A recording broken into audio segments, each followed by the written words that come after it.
Bonjour à tous, c'est Ménès de French Picture. J'espère que vous allez bien, que vous avez passé un bon week-end, que vous êtes prêts à retourner, au service de la machine capitaliste, demain matin.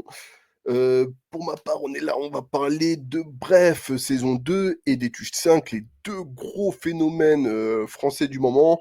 Les Tuches 5 qui, je crois en une semaine a dépassé le million d'entrées, donc c'est voilà, c'est une licence, c'est la licence très, très solide, française, actuellement. C'est peut-être non, je dis peut-être une bêtise. Je vais dire, c'est peut-être la deuxième licence la plus solide après, Astérix, mais bon, à voir. Je suis pas sûr de ce que je dis, mais en tout cas, c'est voilà, c'est clairement tous les opus ont fait, dépasser le million d'entrées, donc voilà. Et la saison 2 de Bref, donc par laquelle on va commencer, phénomène, inattendu, qu'on s'attendait vraiment pas à la sortie de cette suite. Elle avait pas du tout été annoncée, jusqu'à il y a quoi? Je pense 2 semaines. Ça fait partie des avantages, je pense, des plateformes, hein, voilà, qu'on peut voilà, ils peuvent se permettre ce genre de surprise parce que, bah, quand il y a une sortie salle, il faut bien la préparer parce que les exploitants, au bout d'une semaine, si le film il a pas marché, ils te le virent. Donc, au moment où il sort, tu as intérêt à avoir bien fait ta communication. Disney+, de toute façon, la série va rester quoi qu'il arrive, elle a été payée, elle est diffusée, donc il peut commencer sa communication même à partir de la sortie de la série, ça pose aucun problème tant que les gens en entendent parler. Il a pu se permettre voilà, de nous faire cette petite surprise de début d'année. Et du coup, qu'est-ce que ça donne? Moi, personnellement, j'ai été très surpris d'avoir cette suite, on s'y attendait pas du tout. J'allais dire que j'avais de l'appréhension, mais en vrai, j'avais pas du tout d'appréhension, hein. Je suis très fan de ce qu'il a fait pour la saison 1, très fan de ce qu'il a fait par la suite avec Bloqué, de ce qu'il a fait par la suite avec Serge Le Mito. En plus, je pense que c'était assez courageux de sa part d'abandonner Bref, alors que c'était enfin, au moment où il a laissé tomber, au moment où il a arrêté la saison 1, le projet fonctionnait encore bien, c'était pas du tout en train de retomber la vague. Et il a dit: «Bon, bah, voilà, je pense que j'ai fait le tour d'à peu près ce que j'avais à dire». C'est quelqu'un, Ken Kojandi, qui a fait du stand-up de la vingtaine à la trentaine, donc il avait justement un bon sac, avec son collègue, de blagues, à mettre dans la série. Et puis quand il est arrivé au bout de ce stock, il s'est dit: «Bah, je vais attendre que ça se recharge». Et du coup là, il a passé, ben, 10 ans après, avec tout ce qu'il a vécu d'ici là. En même temps, je dis ça, mais c'est étonnant. On y reviendra. Bref, avec, en tout cas, ce qu'il avait mis de côté pendant tout ce temps-là, il arrive avec ce nouveau très beau projet. Et quand je dis que c'est étonnant, c'est que, bah, alors, cette nouvelle saison, qu'est-ce qu'elle raconte? On retrouve le personnage de notre narrateur, dont on ne sait toujours pas le nom, qui est, heu, qui est un peu, voilà, le Tyler Durden dans Fight Club, le Tyler Durden français. Bref, c'était une série qui était très inspirée, enfin, même il y a une référence là dans la saison 2 à Fight Club, avec le personnage de Marla, avec, l'ami imaginaire qui est Chiron, avec, même au niveau de la réalisation justement, enfin voilà, c'est complètement dans ce jus-là. Il y a une séquence, d'ailleurs, dans la série à un moment donné où on voit un moteur qui déraille et c'est filmé avec justement la caméra qui va d'un élément à un autre, en 3D là, qui ressemble, à s'y méprendre avec, la séquence de l'explosion dans Fight Club. Bref, on retrouve ce personnage-là qui, du coup, en est quasiment au même point où là on l'avait laissé, 10 ans plus tard. C'est-à-dire qu'il traverse une espèce de nouvel type de crise de la quarantaine, qui est peut-être la crise de la quarantaine de cette nouvelle génération. Personnellement, j'y suis pas encore, donc je peux pas bien en parler, mais de ce que je vois autour de moi, c'est peut-être pas complètement faux, qui sont, bah, justement les nouveaux quarantenaires, qui n'ont plus ce problème comme l'avaient nos parents, nos grands-parents. Quand tu arrives à 40 ans, bah, tu t'es marié à 20 piges, tu as 5 gosses, tu pas vu ta vie passer devant tes yeux, tu arrives à 40 piges, tu es en mode: «Attends là, voilà, d'ici 10 piges, j'en ai 50, 60, ça va aller très, très vite, j'ai plus tellement de jeunesse à profiter, je vais crever, j'ai raté ma vie, faut que j'aille à Vegas». Là, c'est plus tellement ça, c'est plutôt l'inverse maintenant, notre génération. C'est-à-dire qu'on arrive à 40 ans et on est en mode: «Attends, putain, j'ai pas de gosse, j'ai pas de femme, j'ai pas de taf, j'ai pas d'appart, j'ai fait quoi dans ma vie là?» Et le personnage, il est confronté à ça. Et quand je dis que ça m'étonne un peu avec le personnage de Ken Kojandi, c'est que justement ce personnage-là, enfin, la saison 1 de Bref, ce qui marche bien, c'est que ça te parle de ton quotidien. C'est-à-dire que voilà, tu es obligé en regardant la série de t'identifier au personnage, du narrateur, quoi. Il va te parler de suffisamment de trucs différents, mais en même temps universels, que voilà, c'est ce qui a marché avec nous tous, c'est qu'on se disait: «Putain, c'est exactement moi, quand je mets la clé USB dans un sens, dans l'autre, et cetera», c'est voilà, ça marche. Cette nouvelle saison-là, il y a toujours ce truc-là, mais tu te demandes comment il l'a fait parce que, pour le coup, Kian Kojandi, depuis 10 piges, sa vie, c'est un truc de fou furieux, quoi. Il est là, il est en tournage tout le temps, il participe à LOL, il fait les Hot Ones, il fait les machins. C'est un mec qui a extrêmement bien réussi dans la vie et qui, je pense, a un lot quotidien qui est assez différent de nous pauvres mortels. Et pourtant, bah, peut-être que je me trompe en m'imaginant ça, parce qu'il arrive effectivement à te parler toujours de choses du quotidien, de choses qui te touchent et tu arrives toujours autant à t'identifier qu'à l'époque où il était pas connu. Après, il y a juste un élément qui pour moi alors bon, je vais essayer de pas trop spoiler la saison, mais dans l'ensemble, je vous conseille quand même d'aller la voir et de profiter. La série, cartonne, elle est super bien notée. Je crois il y a genre 8,5 sur Sens Critique, ce qui est un truc de fou furieux, hein, la liste de Schindler, elle dépasse pas les 8. Il y a toujours un rageux pour, dire: «Oh, en vrai, on se fait chier» et cetera. Là, sur la saison 2 de Bref, il y a visiblement très, très peu de rageux. Ça ceux qui se sont prononcés pour le moment, en tout cas, ça a mis quasiment tout le monde d'accord parce que c'est une note assez exceptionnelle et même autour de moi, enfin, bon voilà, concrètement, on est tous pareils, ceux qui l'ont vu, les gars, je sais déjà que vous avez pleuré, à l'épisode, 3 et 4 et que vous avez rigolé à l'épisode, 5 et 6. Enfin voilà, on je pense qu'on a tous été touchés par ce qu'il a fait. C'est c'est assez impressionnant, c'est assez fou. Donc voilà, si vous l'avez pas vu, allez la voir, comme ça je vous spoil pas trop.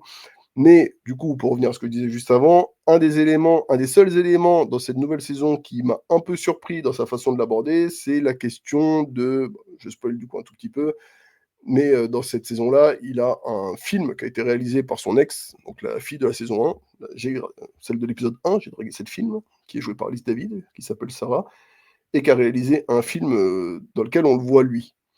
Et ça, c'était le seul élément qui m'a un peu interpellé, parce que c'est vrai que la force de Bref, à la base, justement, c'est de parler de notre lot quotidien, de prendre le quotidien et de le sublimer.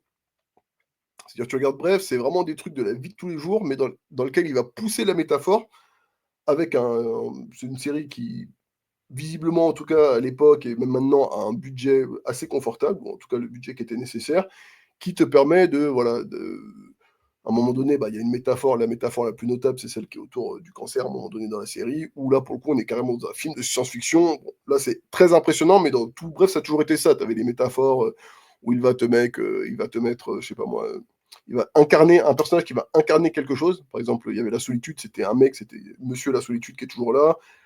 Mais tu avais même des éléments de mise en scène qu'on retrouve là dans ce film-là aussi. Genre, je me rappelle, il y avait l'épisode où il devient pote avec Charles, qui était interprété par Jonathan Cohen, qui était Serge le Mito, Charles. Bon, voilà, il y a eu un petit couac au niveau du raccord. Mais toujours est-il qu'il y a une séquence où je me rappelle, ils discutent, et pour montrer que le temps passe pas, tu avais les décors qui se transformaient autour d'eux de façon hyper classe. Et chaque épisode, quasiment, tu avais comme ça des possibilités de mise en scène qui n'étaient pas gratuites, mais qui rendaient hyper bien et qui arrivaient du coup à mettre quelque chose presque du cinéma du genre, quelque chose de, voilà, du cinéma coûteux, dans une histoire qui, à la base, bref, si tu prends l'histoire pour ce qu'elle est, bon, on est sur du drame, bateau, quoi. C'est, le mec, c'est quoi? Ça raconte l'histoire d'un chômeur, qui a une nana, qui la trompe avec une autre nana. Bah, voilà, ça aurait pu être un film, réalisé par Abdelatif, Kechiche, quoi, sur le papier. Et justement, lui, il a réussi à, voilà, à sublimer ce quotidien avec des effets spéciaux, avec son univers, avec tout ça. Et tu as cet élément-là du film d'Ali David qui, pour le coup, je sais pas si c'est déjà arrivé à quelqu'un d'entre vous, mais des gens qui font des films sur vous, qui sortent au ciné, et cetera, bon, ça arrive pas tous les jours. Après bon, ce qu'il en fait, par contre, c'est hyper intéressant et ça rejoint du coup, la prochaine partie qui va être, ce que raconte cette série. Et là-dessus, bah, c'est pareil, on avait justement cette idée qu'avec, voilà, 45 minutes, il allait pouvoir beaucoup plus développer la partie un peu plus, émotionnelle de la série. Parce que bref, du coup, la saison 1, c'était, surtout des petits sketchs quelque part. C'était avant tout pour faire rire les gens sur des choses du quotidien. Mais vers la fin de la saison 1, et pareil, un peu moins pour Bloqué, mais pareil pour Serge le Mito, vers la fin de la saison, tu avais une partie beaucoup plus dramatique qui se mettait en place où, dans la série, bref, le personnage traversait une dépression, il se faisait quitter, et cetera. Et dans Serge le Mito, tu as toute une partie, vers la fin de la saison où, il a de plus en plus de mal à gérer, sa maladie. En fait, c'est un mythomane qui a vraiment un problème et où ça commence un peu à lui retomber dessus et ça devient de moins en moins drôle, ça devient de plus en plus dramatique. Et là, bah, forcément, avec des épisodes de 45 minutes, en le voyant, on s'est douté, enfin, en tout cas, je me suis douté que ça allait être plus cette partie-là dramatique qui allait prendre le dessus. Et ça a été le cas. Et bah, ça a été très, très bien géré parce que justement, il a profité, et c'est là où il est fort, c'est qu'il a profité du fait qu'il a cette capacité-là à nous faire rentrer dans sa tête, à faire en sorte qu'on s'identifie à lui et qu'on se sente que ce narrateur, le spectateur moyen, que ce soit lui ou certains personnages un peu autour, mais dans l'ensemble, les personnages qu'il met en scène, ils sont faits pour que tu arrives à te dire: «Ah putain, c'est trop comme moi. Oh, j'ai trop vécu cette situation» et cetera. C'est vraiment ce qui ça a été pensé de cette façon-là et une fois qu'il a fait ça, quand le personnage va du coup traverser des remises en question, il va traverser un chemin qui, je pense, est un chemin un peu thérapeutique, je pense que j'ai pas fait de thérapie, mais je pense que c'est comme ça que je m'imagine en tout cas le trajet que font les gens qui font des thérapies. C'est-à-dire que tu arrives à un moment donné en ayant des problèmes sur lesquels tu arrives pas trop à mettre de mots, tu arrives pas trop à savoir pourquoi tu vas pas bien, pourquoi les choses se passent bien, pas bien pour toi.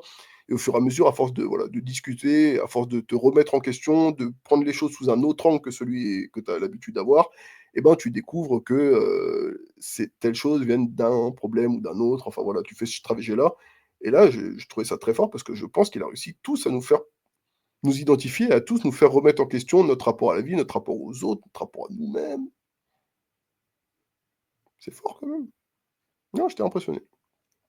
J'étais impressionné, voilà, j'ai passé un très, très bon moment. Je recommande à 100. Je pense qu'il a fait un excellent boulot. Dans les points négatifs aussi, parce que voilà, mais vraiment je chipote, hein, parce que vraiment on est enfin en termes de série, c'est voilà, c'est extraordinaire quand même ce qu'il nous a fait. Mais, pour chipoter, un des trucs qui m'a un peu sorti du truc par moment et justement ça rejoint un peu ce côté-là sur le côté dramatique de la série, c'est que je trouve que Ken Kojandi est un très bon acteur, en soi.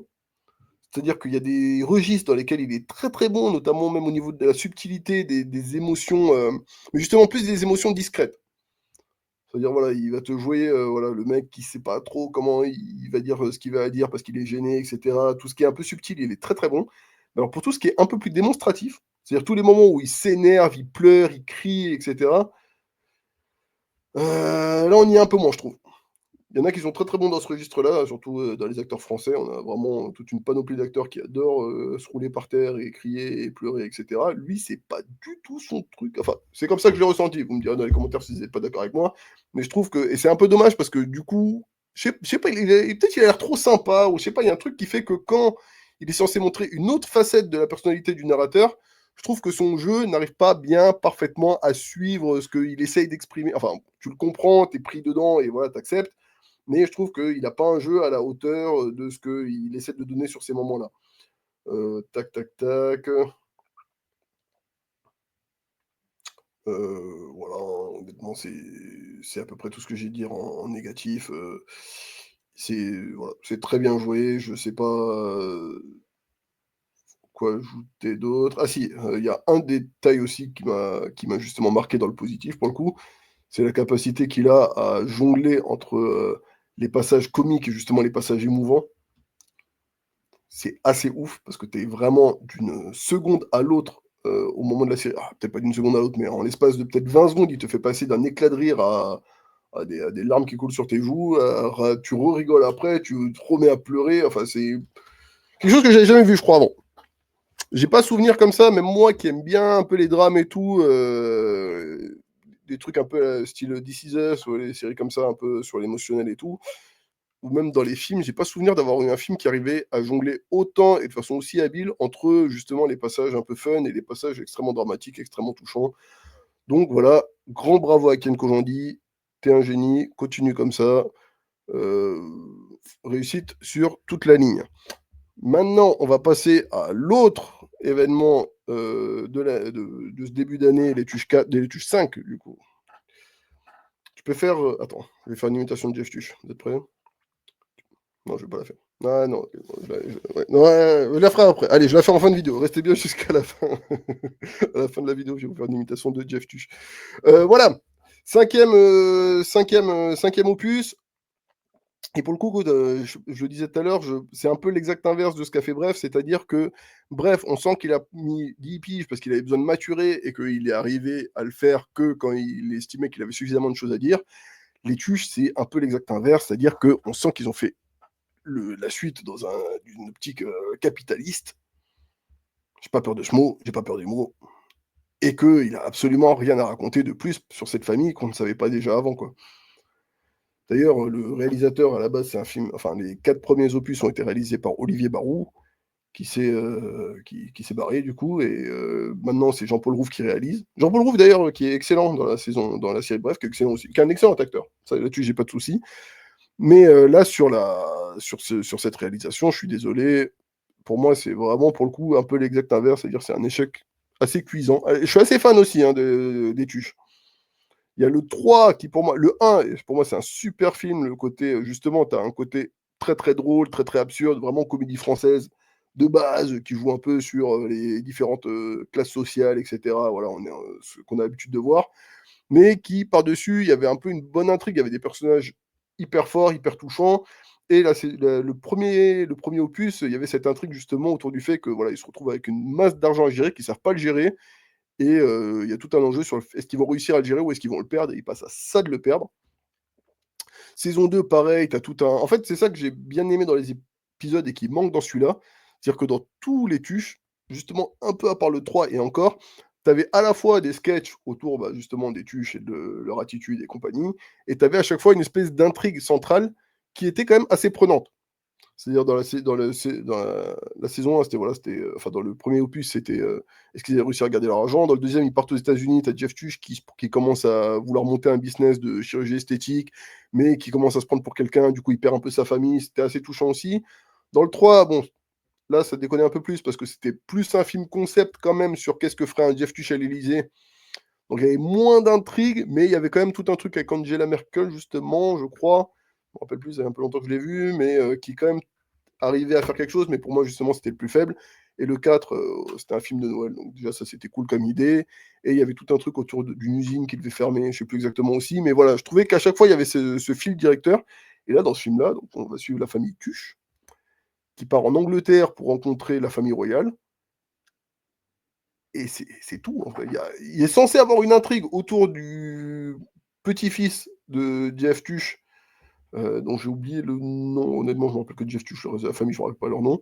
Mais bref, le petit-fils qui joue au foot et voilà, qui est censé intégrer un club de foot, mais on n'en parle quasiment pas de tout l'épisode. Et à part ça, il n'y a pas de fil. Et du coup, si on s'en tient juste au fait que c'est une succession de sketchs autour des Tuches, les sketchs en plus, ils sont pas ultra inspirés. C'est du Tuche, quoi. C'est, voilà, il est là, il joue au golf, il tape dans une balle et ça va taper sur la tête d'un membre de la famille royale, ou popo, j'ai fait une bourde, ha ha ha. Personnellement, je suis réceptif en plus, hein. Je dis ça, je suis peut-être la personne qui a le plus rigolé dans la salle. Mon voisin de droite, il avait un paquet de popcorn. Je peux te dire qu'il a pas, il s'est pas étouffé avec quoi. Il a pas rigolé de toute la séquence. Il était là. Il aurait été devant les choses qu'on dit et les choses qu'on fait. C'était pareil. Il était là comme ça. Il mangeait ses trucs neutre, rien. Moi, j'ai un peu rigolé, mais c'était pas non plus un stort de rire. C'était des trucs que tu as déjà vu en plus. Voilà, tu peux, tu peux faire. Ah, est-ce que je vais y arriver à limiter?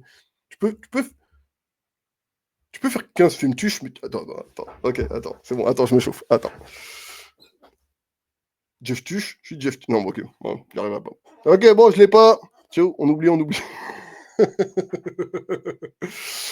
peux faire 15 tuches, mais tu peux pas faire 15 tuches. Non, tu peux faire 4 tuches, mais tu peux pas faire 15 tuches. Non, je l'ai pas. Je l'ai pas. Ok, bon, on oublie. Bref, tu peux faire 4 films tuches. Je suis pas sûr que tu puisses faire 5 films tuches. Au bout d'un moment, je pense qu'on arrive un peu à la limite de ce que tu es capable de faire en termes d'humour, de renouvellement.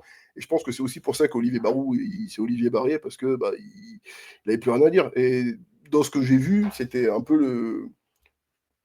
Ils ont justifié. En général, ils rentrent pas trop dans les détails de pourquoi un réalisateur quitte un projet. Parce que s'ils rentrent trop dans les détails en disant ouais, c'est parce que le scénario était pérave, bah forcément le projet là, il est en salle, c'est un clash quoi. Donc je pense qu'il peut pas le dire, mais je pense que c'est juste que voilà, il était en mode les gars, on a fait 15 fois la blague de Jeff Tuch qui est dans un univers avec des riches et qui passe pour un plouc. Je sais pas si ça va faire rire 15 fois les gens quoi. En tout cas pour ma part, ça n'a pas trop marché. Je trouve que le projet est assez décevant. En tout cas, l'avantage c'est que quand même, il fait son petit million d'entrées en une semaine. Il rapporte de l'argent au cinéma français, c'est quand même une licence. Bon, je sais pas s'ils en feront un sixième, et s'ils en font un sixième, je sais pas si je serais motivé à aller le voir. On verra. On verra. Voilà les gars, je pense qu'on a fait le tour. Pensez à vous abonner, à liker. Je vais bosser sur mon imitation de Jeff Tuch et je reviens vers vous dans une prochaine vidéo. Prenez soin de vous. Ciao, la MIF.